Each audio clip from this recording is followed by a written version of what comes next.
7 de la mañana con 4 minutos, 7 con 4 de la mañana. Gracias por sus mensajes, sus comunicaciones, opiniones al 0990 65 29 28. A esta hora de la mañana le agradecemos su tiempo al doctor Diego Pérez, experto en seguridad, también docente universitario. Con él vamos a estar hablando acerca de si hay política pública en seguridad en nuestro país, a propósito de que, bueno, ha habido mucho ruido en torno, ¿no? Y ciertas acciones, la última, la consulta popular y el referéndum, en donde la mayoría de ecuatorianos, ¿no? Del ahogado al sombrero, algunos analistas políticos mencionan que, bueno, no se trata de un voto de confianza solamente al presidente, sino también, bueno, es lo que plantean para solucionar la crisis de seguridad nacional. Ayer conversamos también con otra experta en seguridad, la magíster Catherine Herrera, y ella reflexionaba de que lamentablemente el Estado ecuatoriano no había aún identificado el punto focal del problema de la inseguridad nacional. Y eso se puede interpretar de varias formas, ¿no? Por eso le comenzamos preguntando al doctor Pérez, el diagnóstico de lo que tenemos como concepto de crisis de inseguridad nacional, ¿está del todo claro como para que todas las acciones que se han venido implementando durante el gobierno de Daniel Noboa sean efectivas a mediano o a largo plazo? ¿Cómo usted observa esta coyuntura y este momento crítico que vive el país, doctor? Bienvenido, buenos días. Carlos Murrieta le saluda. Muy buenos días, Carlos, y a todos los oyentes. Muchas gracias por el espacio, por la invitación. A mí me parece que tengo que partir de coincidir plenamente con lo mencionado por Catherine.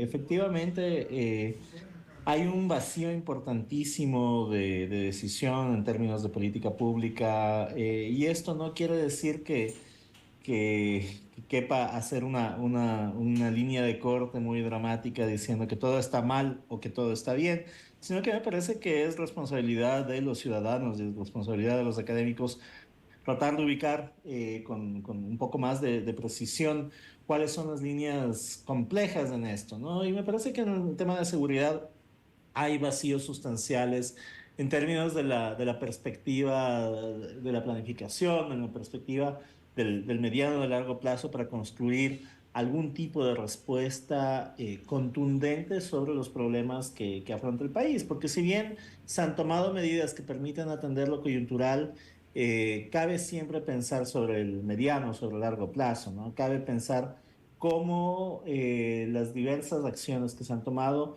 permiten construir efectivamente un futuro, un contexto de más seguridad, o si por el contrario, estas nos remiten constantemente a las mismas condiciones coyunturales, ¿no? Y por lo menos en esta investigación que desarrollamos con el apoyo de la Fundación Konrad Adenauer, volvemos sobre varios elementos coyunturales que nos remiten a pensar que venimos viviendo una larga coyuntura en la cual las acciones que se toman son reiterativas y hay poco de nuevo en el contexto, a pesar de que puede estar enmarcado, puede estar empaquetado en formas nuevas, pero en el fondo son las mismas acciones que son las del estado de excepción, la utilización de Fuerzas Armadas en el contexto de seguridad interna, pero siguen habiendo vacíos en términos de la planificación, siguen habiendo vacíos en términos de la construcción de decisiones más complejas en el tema de seguridad, y por complejas me refiero a involucrar a los otros actores, ¿no? Entonces, siento que es un espacio que merece la pena la discusión, pero sobre todo merece la pena la reflexión y eventualmente la acción. 7 con 8 minutos. ¿Por qué Ecuador entonces es un país coyuntural hasta en temas de seguridad? Y digo esto porque ayer conversando con Catherine Herrera, y disculpe que la cite durante esta entrevista, pero ella mencionaba que como tenemos multiamenazas en el país, ¿no? Y creemos que, por ejemplo, Fuerzas Armadas puede ser una institución multipropósito. Fuerzas Armadas para todo, como garantes para la democracia, ante las emergencias un desastre, ante problemas de inseguridad, para el control fronterizo, para el control de armas. O sea, creemos que las Fuerzas Armadas, sobre pretexto de la confianza que le tiene el ecuatoriano, debe hacer todo. Sin embargo, aquí hay una institución responsable de la Policía Nacional que entendemos tiene sus estructuras jerárquicas, tiene un gran número de integrantes, pero con tantas amenazas y tomando en cuenta los diversos hechos que suceden cada cierto tiempo en el país, ¿no? Un titular tapa a otro. Por ejemplo, ocurrió la toma de TC Televisión. Antes de la toma de TC Televisión ocurrió la fuga de Fito. Entonces, hay tantas aristas en el marco de la seguridad. ¿Usted considera que el Ejecutivo las está abarcando de manera óptima, integral, o hace falta que se siente en una mesa, no solamente el COSEPE, y que no solamente las Fuerzas Armadas asuman esa mochila tan pesada de responsabilidades, sino que comience una verdadera depuración y un trabajo interinstitucional para identificar las amenazas y que cada uno se encargue, acorde a sus competencias, de hacerle frente a esas amenazas, doctor? Sí, Carlos, y ahí coincidiendo con usted, además yo quiero marcar lo siguiente, ¿no? Eh, Acabamos de aprobar una enmienda constitucional que efectivamente le otorga más responsabilidades a las Fuerzas Armadas. Coincido, este es un país en el que se han utilizado las Fuerzas Armadas para cualquier fenómeno que pueda surgir, como usted mismo ha mencionado, desde las crisis democráticas hasta las catástrofes naturales. Las Fuerzas Armadas son el sitio al que volvemos recurrentemente, ¿no? Y claro, si nos vamos solamente por la cuestión de números, Fuerzas Armadas son 40.000 personas, policías son 60.000, ¿no? ¿Por qué se requiere el apoyo complementario de Fuerzas Armadas? Para mí sería la pregunta, pero en realidad esta es una pregunta superficial, porque para mí el centro del problema está en que no entendemos muy bien qué es lo que queremos hacer con la seguridad en tanto Estado. No tenemos muy claro cuáles son nuestras prioridades y por lo tanto atendemos la coyuntura y claro, la noción que subyace en el momento de atender la coyuntura es utilizar la máxima fuerza posible. La máxima fuerza posible sí probablemente viene de las Fuerzas Armadas, ¿no? Por su formación, por su capacitación, por su misma estructura, pero siento que no terminamos de comprender los riesgos que esto entraña, ¿no? Y hay riesgos que vienen desde el costado de la cotidianidad democrática, digamos, de la garantía de respeto, de la garantía de derechos y demás, ¿no? Digo, hemos visto en los primeros días del estado de excepción una serie de abusos que se cometieron, que se pueden justificar si es que alguien quiere diciendo, no, es que se requería la máxima fuerza, pero hay que recordar que este es un estado de derechos, ¿no? Y digo, partiendo de eso y llegando a problemas un poco más complejos, ¿no? Se ha discutido, se ha visto ya que en el caso mexicano, por ejemplo, el uso de las Fuerzas Armadas en misiones vinculadas directamente con el control del narcotráfico terminó siendo contraproducente porque los miembros de las Fuerzas Armadas terminaron contaminándose, ¿no? Y entonces a mí me parece sumamente riesgoso poner a una institución tan prestigiosa en el país al frente de una serie de misiones sobre las cuales no tenemos muy claro la dimensión de qué es exactamente lo que queremos hacer. Porque al final del día la factura de cualquier catástrofe que tengamos en el tema de seguridad, que más probable que no la vamos a tener, la factura de esto la van a pasar a las Fuerzas Armadas. Y si nos quedamos sin esta institución que es prestigiosa, reconocida, que ha tenido buenas actuaciones en la historia del país, yo me pregunto, ¿con qué institución nos vamos a Claro, y quedar? solamente hay que invocar al Chapulín Colorado ahí. ¿Quién podrá defendernos si las Fuerzas Armadas sufren un desgaste? Pero a su criterio, ¿cuál debería ser el rol, toda vez que ya se aprobó en la consulta popular y el referéndum, ese apoyo complementario de Fuerzas Armadas a la Policía Nacional? ¿De qué debería encargarse Fuerzas Armadas en el marco de ese quehacer en contra de la inseguridad ciudadana, tomando en cuenta las múltiples amenazas que tiene el Estado ecuatoriano? Bueno, me parece que a ver, tal como se ha aprobado la pregunta en la consulta, esto remite a que las Fuerzas Armadas hacen un apoyo complementario a la policía en un contexto en el que la policía debe ser la que solicita tal apoyo, ¿no es cierto? Resta ahí un universo por normar, por establecer protocolos en términos de definir cuál debe ser la naturaleza de esa intervención. No obstante, a mí me parece que esa intervención debería ser particularmente en las misiones perdón, en las misiones en las que se requiere despliegue de fuerza, control de territorios. En definitiva, siento que se deben establecer protocolos para definir el marco de intervención, para definir las dinámicas de obediencia, las dinámicas perdón, de mando alrededor de esto. Y también siento que se tienen que establecer condiciones muy precisas bajo las cuales este apoyo va a ser solicitado, porque en este momento queda abierta la puerta para que se pueda solicitar el apoyo en todo momento o para que no se lo solicite nunca, ¿no? Digo, entiendo que el espíritu de la reforma en este momento es garantizar la complementariedad, pero esto no es un hecho que sucede solamente en el papel, ¿no? Digo, por decir que algo es complementario, no es complementario en sí mismo. O el Entonces, espíritu de la sí, reforma más bien no sería evitar la declaratoria de estados de excepción y que la Policía Nacional se encargue de solicitar apoyo cuando así lo requiera.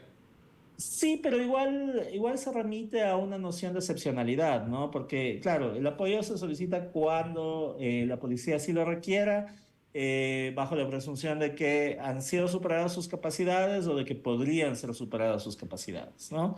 Y nuevamente, quedamos en un espacio gris, en un espacio no tan claro sobre cuáles mismo van a ser las condiciones de acción. Entonces, siento que hay un montón de trabajo pendiente. Digo, esta reforma está ya aprobada, nos guste o no nos guste, está en marcha. Hay que trabajar con ese marco jurídico y trabajar con ese marco jurídico me parece que requiere un trabajo consistente en establecer ciertas prioridades de la seguridad, en establecer los objetivos estratégicos para el país y sobre todo ubicar los roles que cada uno de los actores debe cumplir o debería cumplir en ese Y contexto. esos objetivos no están ya trazados, delineados en el marco del plan Fénix que dice el gobierno tener, o ese plan existe. Usted observa, cuando hablamos de plan es algo planificado, con acciones, objetivos, metas. ¿Existe eso a su criterio aquí en el Ecuador? Efectivamente, lo que yo pueda decir es mi criterio, porque yo no lo he visto. Los colegas que trabajan en el ámbito de la seguridad, por lo menos en el espacio de la gente con la que suelo trabajar cotidianamente, tampoco lo ha visto. Y esto es un problema porque un plan es una política pública. Una política pública tiene que ser, como su nombre mismo lo dice, tiene que ser pública y no digo que se especifiquen los montos de inversión, no digo que se especifiquen cuántas armas tenemos o dónde va a ser el operativo, ¿no? Porque esto obviamente tiene que ser parte de una sección, de unas definiciones secretas dentro de un plan de esta naturaleza. Pero sí es importante lo que usted dice, Carlos. Se necesita saber quién es responsable de qué cosa, cuáles son los objetivos, cómo se pretenden alcanzar esos objetivos, así sea de manera somera, de manera general, pero es importante que un plan, que es política pública, sea público. En este caso no lo hay, por lo tanto, queda abierta la gran ventana de cualquier logro sea atribuible al plan Fénix, ¿no? Cualquier cosa positiva sea atribuible hacia eso, cualquier falla sea atribuible a la acción del terrorismo, del sabotaje, de lo que sea. Y en definitiva, nos quedamos en una zona sumamente gris. Y a mí me parece que una de las causas de la crisis de inseguridad es la falta de confianza en las instituciones. Y la falta de confianza en las instituciones se origina justamente por los espacios grises que éstas dejan y que nos impiden entender qué es lo que está sucediendo allí, ¿no? ¿Qué es lo que Eso es está clave, sucediendo? el tema de la confianza en las instituciones, porque muchos resaltan la labor de Fuerzas Armadas, pero aquí nos acordábamos pues del sabotaje de radar en Montecristi, aquí nos acordamos pues de Don Nasa con 2 camionetas en el Pentágono ecuatoriano, aquí nos acordamos de que hay en ciertos batallones redes de prostitución, y así podemos seguir enumerando, ¿no? Porque malos elementos lamentablemente hay en todas las instituciones, en todos los escenarios y en todas las partes de la vida. Pero ¿qué debemos hacer precisamente? O el Estado se está olvidando de de purgar dichas instituciones relacionadas con la seguridad ciudadana. Porque eso se ha escuchado muy poco, doctor. ¿Cuán fundamental es aquello? Es que me parece que se está olvidando y yo coincido, porque, a ver, ningún proceso de atención a los problemas de seguridad del país, nada va a funcionar si es que no se hacen procesos de depuración institucional. Si no podemos confiar en las instituciones, ¿cómo podemos esperar acciones contundentes en el ámbito de la seguridad, ¿no? Usted acaba de marcar algunos casos que fueron emblemáticos y dramáticamente evidentes de las acciones de Fuerzas Armadas. Y sí, vamos a tener que reiterar para tener el mensaje claro, no es toda la institución, pero si hay personajes de esa calaña dentro de la institución, es inevitable que la corroban, ¿no? Hay que pensar que las dimensiones de las cifras que maneja el crimen organizado transnacional son tan grandes, ¿no? Hay tanto dinero en juego que la posibilidad de corromper es extremadamente alta y por lo tanto si no hay mecanismos institucionales contundentes que sirvan para contener este fenómeno, es altamente probable que terminemos cayendo del costado negativo de la historia y es altamente probable que las cosas den un giro para peor, ¿no? Entonces, yo siento que acá se requiere mucha cautela por parte del gobierno, mucha proactividad también en términos de identificar los centros de los problemas y dejar de pasar de coyuntura en coyuntura. La coyuntura nos come a todos, es cierto, pero creo que se necesita una reflexión más estratégica y más de largo plazo para enfrentar el problema de la seguridad. Finalmente, doctor, ¿algo de lo aprobado en consulta popular y referéndum sirve con este escenario del que hemos hablado? A ver, es lo que hay, ¿no? Digo, está aprobado, es lo que hay. Personalmente yo tenía una aproximación distinta sobre esto, creía que un referendo o una consulta de esta naturaleza no era necesario, pero es lo que hay, es la cancha en la que vamos a tener que jugar. Y siendo estas las condiciones que tenemos, me parece que hay que sumarse a esto, pero sí pedir racionalidad, pedir transparencia, pedir algún tipo de planificación dentro de la estructura de decisiones del Estado, ¿no? Creo que es un derecho como ciudadanos pedir que haya cierta planificación. Y esto es algo que tenemos que comenzar a asumirlo, ¿no? Siento que como ciudadanos a veces tememos mucho expresar la voz bajo la presunción de que nos van a tachar de sí, o cercanos de los criminales. Y no es nada de eso, pero sí creo que es importante recordar que se requiere una estructura de política pública que sea contundente y esa contundencia está dada por la posibilidad de pensar a futuro, de pensar estratégicamente y la posibilidad de cuestionarse sobre las propias decisiones. Doctor Pérez, muchísimas gracias por su tiempo esta mañana en Buenos Días América. No, muchísimas gracias a usted y a todos los oyentes. Un buen día. 7